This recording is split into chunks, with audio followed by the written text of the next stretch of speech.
Wakil Wali Kota Makassar mengimbau agar masyarakat disiplin menerapkan prokes yang ketat. Sampai batasan nomor 400. Kasus varian Omikron kini telah merebak di Kota Makassar. Tercatat, saat ini terdapat 11 pasien dengan suspek Omikron.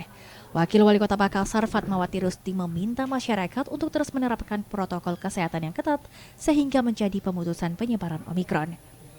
Pemerintah Kota Makassar juga terus melakukan upaya pemenuhan vaksinasi bagi seluruh rakyat Kota Makassar.